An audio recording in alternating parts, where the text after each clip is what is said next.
Hello, I'm Dan Harris, the Operations Director at the refinery, and we're out here today at the Santa Teresa Airport, and we want to talk a bit about the importance of procedures. I've talked about these before, but they're really important. One of the reasons I know that they're important is as a pilot, we always go by our procedures. Even though we've done things hundreds of times, we still go by the procedures to make sure we haven't left a step out. So today, we're going to be pre-flighting my friend Paul McLemore's airplane. Paul is serving our country over in Afghanistan right now, and some of his friends are over here and had his airplane sitting out. So we're going to use it instead of my own. Mine is in the shop being refurbished, doing some annual maintenance. So when we do the annual, we always do the same thing. We do a walkthrough.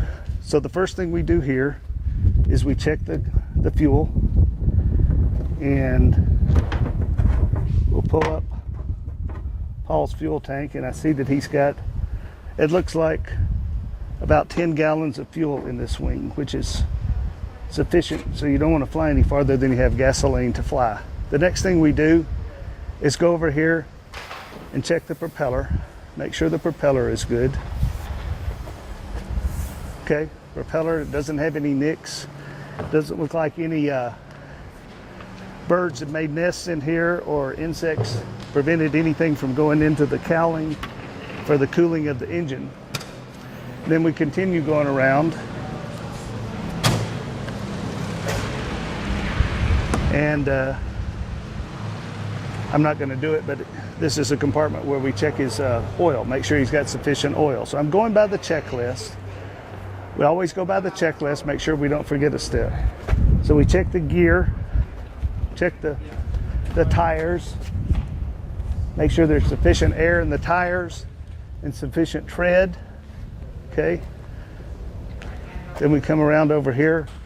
We have another wing gas tank, so we'll just check that, and he's got a little bit more gas in this wing than the other. So this airplane is probably good for about 3 hours of flying. Check the wings, make sure there's no nicks. We'll come back here, and we check the ailerons, make sure they're free of movement and don't have any issues. And then I crawl up under here, make sure the mechanisms are all in good working order. So Paul's airplane is in good shape. They've already got the flaps down. The flaps are what we use to slow down so that we can make a smoother landing at a lower speed. Let's see what is next on the checklist. So we check, we'll go back around on the other side and check the pitot-static ports. We check the tail, the appendage, the antennas, they're all in good shape. Some more antennas down underneath here. We check the elevator. Elevator's in good working order. The rudder's good. No problems with the airplane. This is the trim tab. Make sure the trim tab is good. We come over here, and this is this is on our checklist. The static port. This is how. Actually, it serves a couple of purposes. One of which is to tell you how high you are. So you measure your altitude by the barometric pressure inside the airplane. Then I'll look inside the airplane. Why don't you come over here with the camera? And you can just look in here while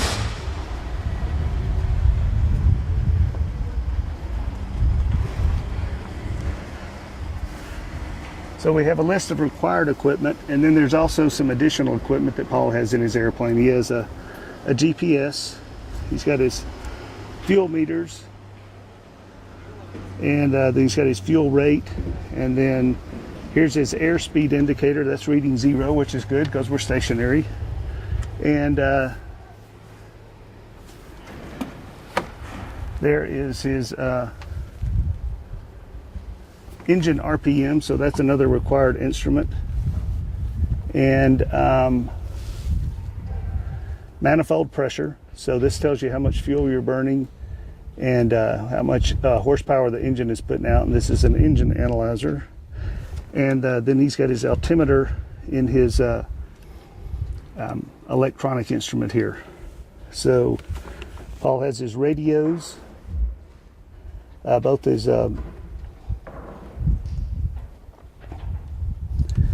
radio that he talks with, and then a navigation radio, as well as his transponder, which you use when you're talking to air traffic control to make sure that you're not running into anybody else. Again, all this is on our checklist. His seat belts are in good shape. I want to make sure your seat belts. This airplane is actually aerobatic, so he has to have a 5-point harness when he's flying, and he has all 5 points of his harness. The other one's way over there. Okay, and we'll move his stick back up a little bit, and you can see we're going to move his stick to the right, and you can see the ailerons moving. Take a look at that on the wing there.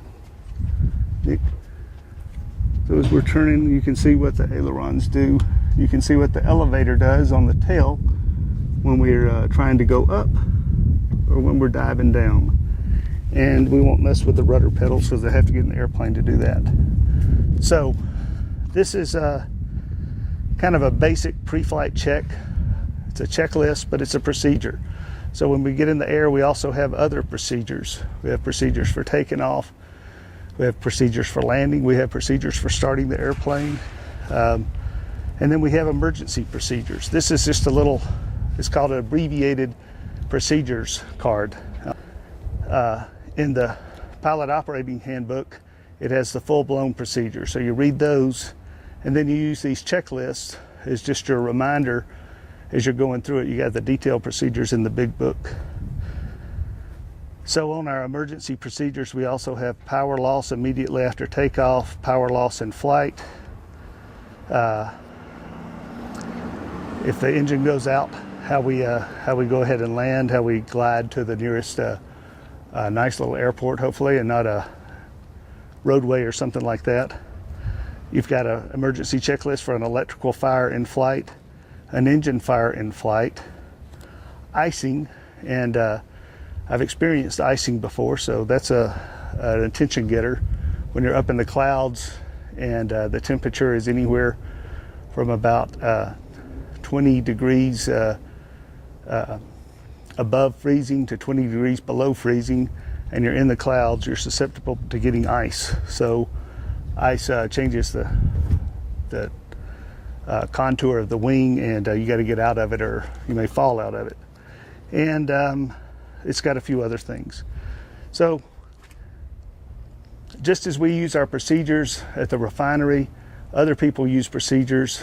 It's a good way to, or it's the only way to make sure that you've not left a step out, that you haven't skipped something, that you're not getting stuff out of order.